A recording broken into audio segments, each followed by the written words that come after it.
So I'm sitting here with Mike Rowe, and I'm going to be able to ask him some questions that are inspired by you, our followers. So Mike, how have your parents shaped or supported your enthusiasm for DIY and trade skills?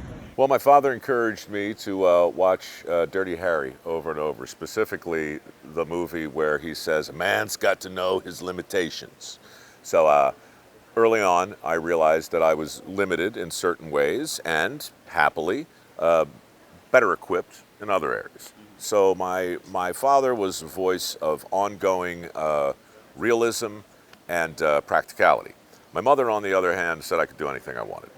Oh, you can fly, Michael. If you really set your mind to it, I'm sure you could just fly. Well, my mom gave me the confidence to try things I probably shouldn't have tried. My dad gave me a gut check from time to time to remind me that I am but a man doomed to fail. So as someone who's jumped into lots of new to you jobs, for our readers who aren't master DIYers, what advice, and I know you don't want to give advice, but what can you tell them about starting a project that they may be a little bit nervous to start, something new to them? Yeah. Well, you know, projects vary, right? But the thing that doesn't vary is the feeling of completion. I don't care what you're doing. This is what people ask me this all the time on dirty jobs. What does this group of people know that the rest of us have forgotten?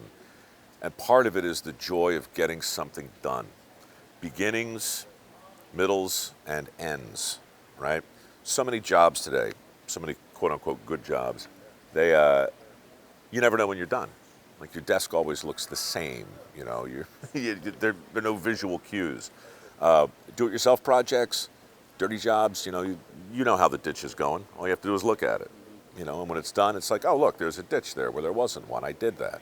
I don't think it's any different putting in a chandelier or a deck or maybe doing some plumbing on your own. When you get it right, it's not only a satisfying feeling, it's a reward in and of itself to see the damn thing done. Never underestimate the power of finishing a thing and then starting a new one. Honestly, that's why I do my podcast. It's these short stories. I write short stories because I love starting new ones. And, if you're a writer and you write novels, well, hell, it takes you 3 years, to finish something. I like do-it-yourself projects for the same reason I like short stories. Beginnings, middles, ends. So we editors at Family Handyman are just wrapping up a massive renovation of a 1972 Avion camper trailer. Have you ever taken any cross-country road trips in an RV or a camper? Do you have any crazy stories to share? My family and I never got in an RV or a camper. However, I've spent a lot of time in RVs and campers in my industry. So like in the days of Ford, right, whenever I would do a Ford shoot, and we probably did 300 commercials for Ford, they would always send an RV, like my trailer. I always had a trailer. We didn't go anywhere in the trailer, it was stationary. But the trailer, to me, came to represent this little oasis of sanity where I could get away from the crew, no offense, production, no offense, all of it, and it's just, when you go in your trailer, you close the door, you got your weird little toilet, it took me a while to figure out how to flush that, step on it, was kind of interesting. But mostly, the trailer in my mind has always represented this weird little oasis from the craziness of my industry. Also, on dirty jobs especially, the crew and I always traveled together, and there were a couple of occasions where we were in mobile homes, because we were traveling from state to state. We just wanted to stay together. It was simpler. And of course, when you travel with the group of knuckleheads that I worked with, for all those years, in a self-contained space that's moving, right?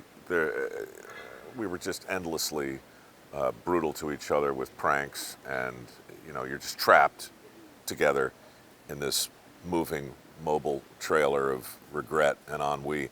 So I guess my feelings are mixed. On the one hand, thanks to Ford, I look at the mobile home as a respite, an oasis, a little breather in an otherwise busy and hectic day.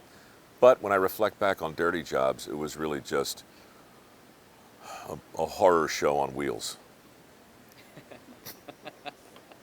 So, especially thinking about those century-old trades, what's the value in being open to learning new things? Well, I would say, what's the downside in not being open? And the answer to that is everything. If you're not willing to learn something new, then you are either an individual who knows everything or you're a schmuck. And studies show that nobody in the world has ever known everything. So if you think you do, you're wrong. So I would say the humility, you know. Well, you tell me, when you're working on a thing and you don't have the answers right away, you know, where you actually have to work to find an answer, you know, that's great. That's curiosity at work. You know, so DIY, you know, rehabbing these, what did you say, it was 1972? Yep. So it's full of parts nobody makes anymore, right? It doesn't make any sense at all. There's no playbook for it. Yep. Same thing, I know guys who restore old boats. You know, same kind of thing, you know, ship making. And I mean, it's almost a lost art. So to see curious people, you know, get involved in that kind of a pursuit, it's very gratifying because you can't be curious and arrogant at the same time, because curiosity fundamentally, you know, requires you not to know something. So if you're struggling and learning with this restoration, it's because you're curious, and if you're curious, it's because you're interesting. So congratulations on being interesting. What do you feel about this culture of replacing what's worn or broken instead of taking the time to fix or restore something to its new glory? Look, I think I think you're talking about unintended consequences. So we've replaced. I think in some areas we've fallen too far in love with efficiency. Right. So we're efficient at the expense of being rational. I did an episode of Last Man Standing a couple years ago with Tim Allen, and I was sitting backstage having this exact conversation, and he was all pissed off because his blender broke, you know, and he wanted to fix the blender with his kid or maybe his grandson or somebody, and he couldn't, because when he got into it, you know, all of the pieces were like extruded plastic and they're all like connected, and so you can't fix it. You have to throw it out. The only hope is to replace it. And Tim Allen was so upset by that. He started talking louder and louder to me. We're backstage, and there's a studio audience out here, and we've got an entrance. We totally missed our entrance because he's ranting and raving about the fact that he couldn't repair a blender, that he had to actually replace it. So look, if Tim Allen's pissed about this, I guarantee you, others are too. So, of the many hats that you wear, which one brings you the most joy, satisfaction, or happiness? I love this hat.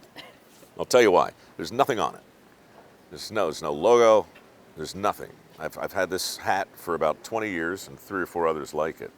Oh, you were probably being metaphorical, weren't you? I was. You weren't talking about my actual hats. Look, I wore 300 hats on dirty jobs, and I always changed them up because I liked, like wherever I went, a lot of these small businesses, you know, had their hats, had a logo on it. It was a nice way to give them free advertising, and the network wouldn't blur it out back then because they were never shot. So it was also a nice way to, you know, not worry about my hair. Not that I'm really worried about it, but it's like one less thing, right? So hats in a literal sense have been a big part of my life. In the metaphorical sense, I'm going to say, I mean, because, you know, there's hosting and there's acting and there's writing and there's narrating and there's a few other things, but I feel most like I'm doing what I'm supposed to be doing when I tap the country on the shoulder and say, hey, what about this guy? What about her? Get a load of this. Wait to see what they're doing. Because I can do that in dirty jobs. I did it and somebody's got to do it. I do it in returning the favor. I can do it in the way I heard it. And so I look for formats and titles and opportunities to not be an expert, but to be an avatar, a cipher, you know, and an apprentice, really. I'm still really doing the same thing I started doing with Dirty Jobs in 2003. I just change the title every 6 or 7 years.